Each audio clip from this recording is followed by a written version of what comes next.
What is going on, Multiversers? Welcome back to the channel. Welcome to the Yay or Nay series for Multiversus. So, yeah, if you haven't seen this Yay or Nay series before and you're wondering how it works, first of all, you're more than welcome to participate.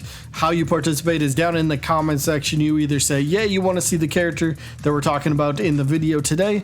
Yay, you want to see them playable. Or if you don't want to see them, nay, you don't want to. So we gather up a whole bunch of stats for all sorts of different characters. And this is our way of figuring out the most wanted characters for Multiverses. It's a fun little series we do about once a week. So today's character, though, Ruby Rose. She's been one of the probably the most requested character, I should say, for this series over the past month, so she gets her own episode. So if you haven't seen the series before, I will go over some possibilities for some attacks, some alternate costume ideas, and some possible taunt ideas that she could bring with her into Multiverses. So we're going to start off with the moveset portion of the video.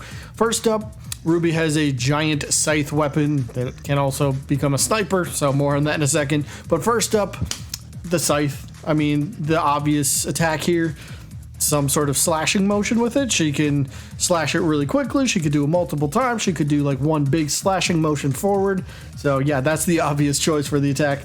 Now this could make for a really good just grounded forward attack. So this could be, you know, one of her best damaging moves overall, one of her best KOing options. Like I said, grounded attack. Maybe this could even be somewhat of like a forward air. So there are a few different spots you could put this into her moveset. But again, the scythe is her main weapon. And you have to have slashing in there somewhere. So this just makes sense for the first possible attack. And attack number 2, we briefly mentioned the sniper from the scythe here. So yeah, another cool feature about Ruby's weapon is that her scythe can become a sniper. And this gives her long-ranged attack, at least one long-ranged attack. So possibly this sniper could end up becoming her neutral special, where she has a little bit of maybe end lag on the attack, or maybe a little bit of startup lag on the attack itself. So, but once the sniper gets fired off, it will travel very fast. It can cover pretty much any stage. Not like boundary to boundary, not like far left to far right, not that much distance, but you know, it will cover a really good portion of practically any stage. It's a sniper shot, so it should go pretty fast. But yes, this gives her a little bit of a projectile, gives her a chance to kind of play around and mess with her opponents that are off stage. A good way to kind of pick up a little snipe KO, if you will. So just kind of messing with your opponent a little bit, and just all around, it's a good attack. Now for move number 3. I don't think there's an official name for this, so I'm just calling this the up and over. Now, for this one, it would most likely work as a grounded side attack, possibly. I think that might work decently well, or maybe like a grounded side special. But Ruby will end up flipping forwards. She'll plant her scythe into the ground, like the head of the scythe. She'll be upside down, plants the scythe into the ground, and then using the sniper capabilities, she'll end up firing that, which then lifts her and her scythe up and over. Basically, she's kind of doing like a big old cartwheel in the air and ends up kind of coming down like in a big upside down U. Think of it like that. Fires off the sniper, and she kind of flips up and over. So if there's a character that's like right in front of her, she'll end up flipping right over the opponent. Well, what's the damaging part of the attack? Well, the scythe itself, as she's bringing it along with her after the sniper fires downwards to lift her into the air, the scythe will be doing a slicing motion through the air, so it will catch anybody kind of behind her and then above her. Just the entire time that she's doing the flipping motion could have some sort of like a hitbox on it, so it could be a pretty fun attack. Maybe we make this like if it's an air attack, for example, then the sniper shot itself, when it fires straight downwards, that could do some damage as well. But just a fun little idea for an attack that kind of gives her a little bit of I don't want to say mobility because that's not the right word, but gives her a little bit of movement or maybe protection. I don't think protection's right either, but gives the move a little bit of diversity, I guess, to it. Nice damaging attack. It does move herself, and it's going to have a pretty big hitbox. So this could be a pretty fun attack to pull off on your opponent. So I don't know, it's just an idea. Now let's talk about the alternate costume ideas, and I pulled up 3. Actually, I had to do research. I know nothing about Ruby Rose, so I had to do quite a bit of research here, but I found out a few ideas. First up, we could go with the pajama look. I suppose that works, right? Finn has his pajama look in Multiversus, so why can't other characters? So pajamas, sure, I guess that works. Another possible idea for an alternate costume could be her school uniform. This, again, it's just ideas, just different attire. So, school uniform, sure, this works. And the last one, oh, dang, I didn't write down what this was. Basically, she's just got the red hood on. I know maybe not her default design would not have that, but I don't know, just kind of wearing the red hood the entire time would be kind of a cool look. So, I don't know, and it's kind of iconic to her character as well, so I don't know, there's 3 different options for some alternate costumes that could come with her if she ever got into Multiverses. Now let's look at a couple taunts. I don't know, maybe these don't work as taunts. Maybe they do. I don't know, they're just an option. So first up is going to be kind of her standing still, but then it's going to have all the rose petals kind of like flying through the wind. So it's kind of, she just stands still.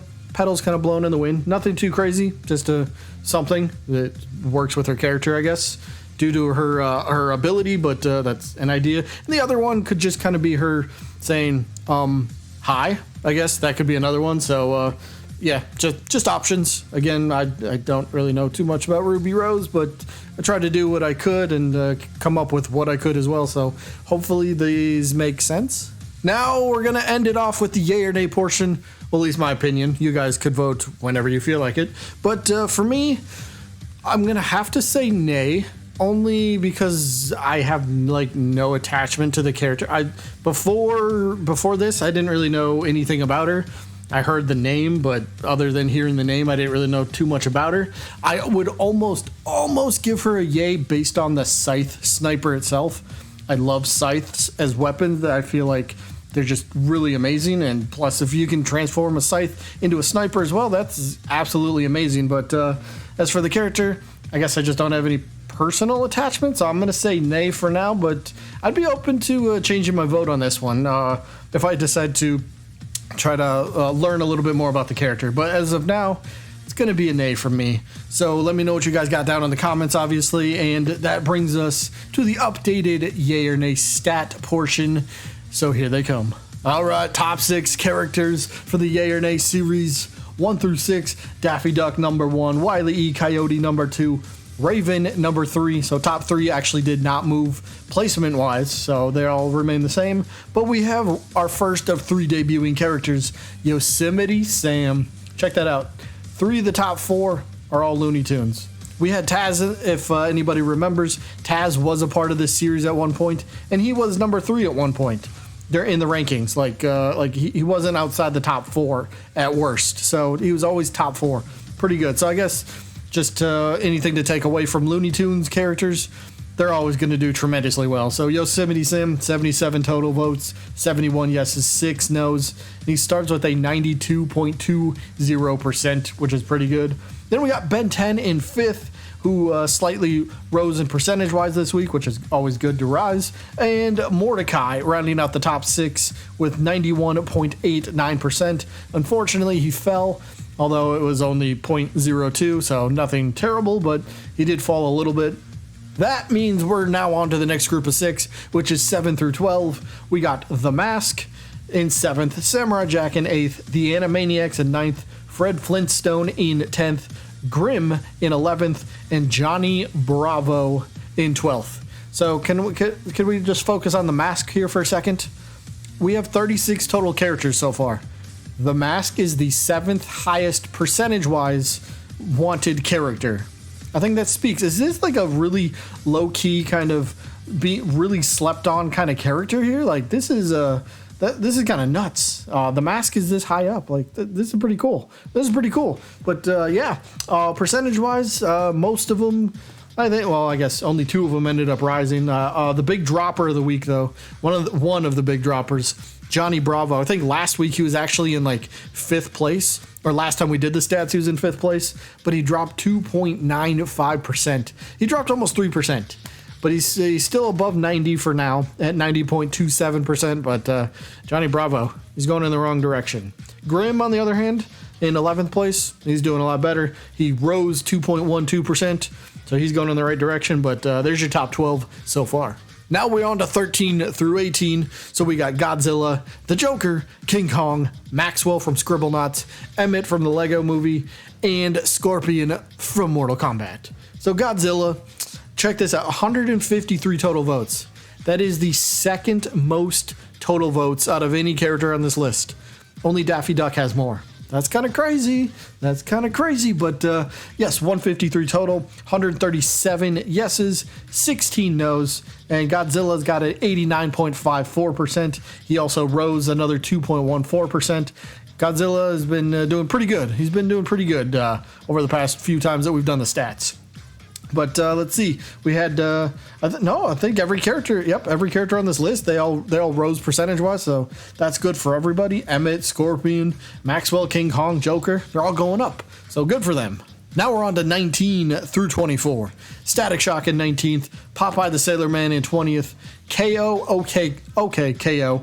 On 21st, who is our 2nd of 3 debuting characters in 21st, Scooby-Doo in 22nd, Ed, and Eddie in 23rd, and Black Hat in 24th. So we'll touch on KO here. KO did very well total vote-wise. He ended up having 118 total votes. Dang, that's pretty good. Like, that's more votes than Popeye has. That's more total votes than Scooby-Doo has so far. That's more total votes than Ed, and Eddie have so far. Nuts. But 100 of those votes were yeses, 18 nos. So, okay, KO ends up starting with an 84.74%, which ain't too bad. But yeah, everybody else, it looks like, besides Ed, and Eddie, rose percentage-wise. The Eds actually dropped 1.05%, so they're going in the wrong direction, but maybe they can correct course for next time we do the stats. All right, now on to 25 through 30, where we got Gumball in 25th, Mau Mau 26th, Pibby 27th, Pennywise 28th, Mojo Jojo 29, and Vilgax, the villain from Ben 10, is in 30th. So all the first 4 characters, Gumball, Mau Mau, Pibby, and Pennywise, they all did pretty well. They all actually rose percentage-wise.